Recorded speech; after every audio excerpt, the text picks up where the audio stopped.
How to conceal your concealed carry. Let's have a look.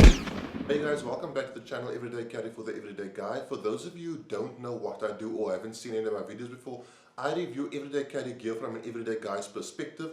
Today what I'm going to do is, I'm going to run you through a few concepts that have made a huge difference for my ability to conceal, not just in terms of comfortably concealing, but concealing comfortably, because those two concepts or ideals are vital for you to be carrying a firearm on a daily basis. And at the end of the day, that is what we want from our armed citizens, to be armed as often as possible so that they can provide that service to their neighbor or their fellow shopper or their fellow petrol attendant who is being assaulted, robbed, hijacked, in order to help them and rescue them, and even rescue themselves should the need arise. So stay tuned. Guys, so what you see is pretty much what I look like when I am carrying my firearm.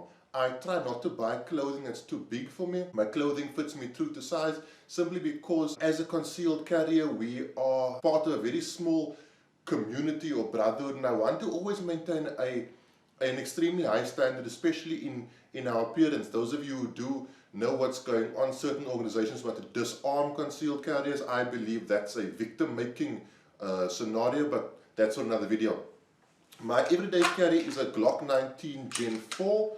As you can see, that is empty. I am going to be doing this review with the mag in the firearm, and the other mag, spare mag, is also empty. For me, concealment comes down to various platforms. There's firstly the cover garment platform, then there's the secure or the security platform, and then there's your trousers, which forms another platform. Those three platforms working together provides you with an extremely high level of concealment, very little printing, and you kind of get from what I'm seeing, from what you're seeing, that there isn't really much that you can see from what I'm wearing. Now I'm going to take the hoodie off and show you what it looks like with just a t-shirt on in just a second. Okay guys, same setup with just a t-shirt on effectively. You are going to want a t-shirt that's a bit longer than your standard t-shirt, and that's very important. Now, big mistake people make is they buy t-shirts that are too big for them, and they end up looking like they're wearing clothes that's the wrong size. That is not maintaining a high standard. You don't look good. More often that you draw attention to yourself. You don't want that kind of thing. The key to the t-shirt fitting you properly and you looking good in the t-shirt is not so much how it fits from here down, but how it fits from this area here upwards. Try to get yourself a t-shirt that fits you good from the chest up, where the sleeves aren't too loose, and generally what the bottom will kind of take care of itself. As you can see, I'm still running the exact same setup that I was earlier, and the difference here is when you wear a t-shirt that fits you properly and you take your firearm off, it still fits you properly, and that's kind of what you're looking for in your clothing. You don't want to have to go buy two sets of clothing, one set for when you are carrying and one set for when you aren't carrying. That's not cost effective, it's just not smart, and more often than not, you're not going to have clothing items that don't suit your carry. So if you're wearing a certain item of clothing, you can't carry a firearm. We don't want that. We want you carrying a firearm as often as possible. So get yourself a t-shirt that fits you properly from the top up. I'll lower myself here. From the top up, and the rest will sort of take care of itself. The sleeves, get a good fit on the sleeves, get a good fit on the shoulders, vitally important, and the rest of your t-shirt will look like it fits you properly. So that's sort of platform number one. Get yourself a cover garment that looks like it's the correct fit, that's a bit longer than a normal t-shirt. Now, all the t-shirts that you're seeing in this video are going to be available on my online store, www.edc4theedg.co.za. So go check that out. They're all slightly longer than normal t-shirts, and that really aids in concealing. All you do see here pretty much is my belt, right? That's not the firearm, that's my belt. I wear a CR Speed belt. The way around that is quite simply, I'm sort of scrunched over because I'm trying to get everything in the camera. Just stand up straight, and that eliminates that belt issue. So platform number one, get yourself a cover garment that looks good, that fits you properly, that you're willing to wear often, and is a bit longer than normal. And you're going to have that really sort of fitted, proper concealment look while still being comfortable. So guys, platform number two is going to be your belt. You need to get yourself a belt that, at very minimum, when you hold it on either end, it's able to support your rig without buckling. That's really important. When you're carrying a firearm, your belt serves a dual purpose. I'd say about 50% of it is to hold your pants up. The other 50% is to provide a secure platform to hold up your firearm. If your belt sags, your firearm is going to sag forward, it's going to print, and that's your problem. People are already buying pants that are too big in order to cater for inside the waistband carry. So if your belt doesn't secure or doesn't create a secure platform upon which to secure your firearm and whatever else you're carrying within that waistband, it's going to sag forward sort of like that. Now I'm pulling this down to create that effect. Sag forward, and what you're going to get is excessive printing, excessive uncomfortability, and more than likely you're not going to carry your firearm as often as you should. So your belt, very important. I carry a CR speed belt. It's quite a thick piece of kit. It's velcroed together, and this made a huge difference in my ability to conceal and my ability to conceal comfortably. So definitely consider, you cannot carry just your normal everyday leather dress belt with your firearm. Some people do, and they maybe get away with it. Other people who are doing it are complaining about the fact that they can't conceal, it's uncomfortable. It's very important to carry a very strong base upon which to hang your gear. So your belt is vital. Remember, it's dual role. It holds your pants up to a degree, but what it also does is keep your gear where it should be and provide a secure platform upon which to mount that gear. So platform number 3, and probably one of the biggest overlooked and misused platforms is the pants itself. Do not make the mistake of going to buy a pants that is 2 or 3 sizes too big. You don't want to do that.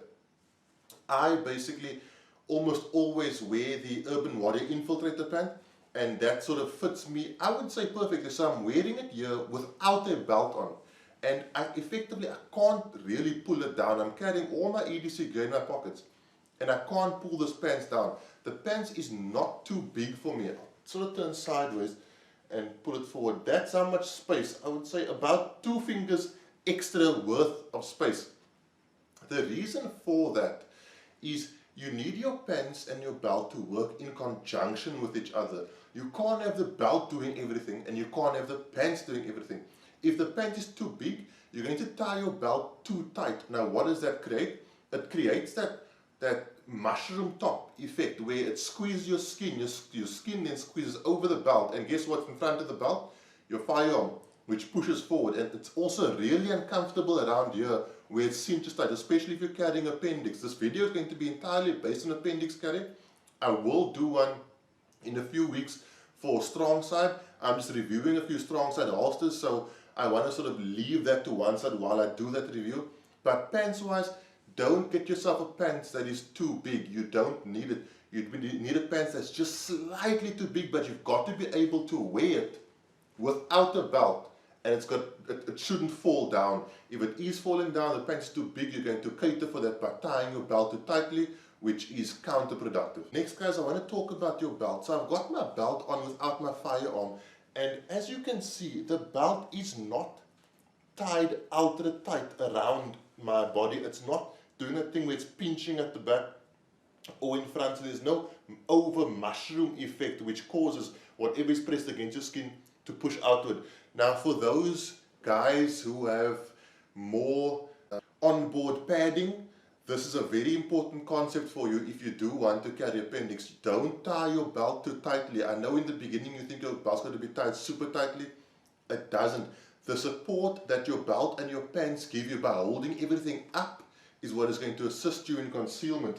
So for example, if I switch, so this is my standard appendix carry rig when I am carrying a spare mag, switch to it, drop the t-shirt over, and we are good to go. So this is how you want to run it. Basically, if I then switch to a completely separate rig, this is the Quantum Carry appendix holster which caters for the OLED PL Mini. Completely separate setup, but will slot in exactly the same, and you get the exact same level of concealment. There you go. So tie your pants or tighten your pants and your belt to a level which is comfortable. Your belt should almost be a little bit looser than your pants in order to accept the gear you're about to slide in, and you shouldn't have any problems. You can even completely switch your setup to a different weapon light, completely separate holster from a completely different holster provider. So I've switched holsters from the Lost Island Defense holster, which caters for a extra mag, to the Quantum Carry holster, which doesn't. Both cater for the OLED PL Mini. And I'm now carrying the Katana holster from Shinobi Kydex, which caters for the Nextdoor WL10X, and I'm still able to achieve the exact same level of concealment. I haven't adjusted my pants, I haven't adjusted my belt, and this is what I'm trying to get across, guys. Effectively, your cover garment, vital, gotta be a bit longer, but remember to maintain that high standard. Keep the top fitting. That's very important. I'm very fortunate that I can have a lot of my garments custom made, but I am going to have to produce these garments on my website so that you can get them as well. It's very important because at the end of the day, I want us all to carry firearms. Your pants and your belt work 50-50 in conjunction with each other. The pants mustn't be too big and the belt mustn't be too tight. They've got to be able to accept your gear, hold your gear up, and do it comfortably. If you are able to achieve those platforms, your desire to carry will be, in my opinion, heightened, which at the end of the day is what we all want from our concealed carry community. Guys, that's it. Thank you so much for checking out this video. For those of you who do have more tactical investments in the front side, I am going to start doing videos on how to conceal at the 3 o'clock and strong side carry as well. That'll sort of cater for you guys. The concepts are very similar. I just wanted to stick with appendix for this video because otherwise it would have gone too long. I am reviewing a few strong side holsters, so there are going to be videos out about that as well. For those of you who have entered the competition to win the custom firearm, I'm doing that draw immediately after this video, so there should be another video happening or being published within like the next half an hour of the publication of this video, and that is when I will announce who the winner is and hopefully make contact, and we'll take it further from there. Guys, thank you so much. If you do like these kinds of videos and you want to see more, please subscribe. If you have any questions or recommendations or anything you did or didn't agree with, please leave it in the comments. I will always reply. You're welcome to email me. My email address is attached in the description below. Thanks so much, guys. Have a good week. Have a good weekend. Cheers. God bless.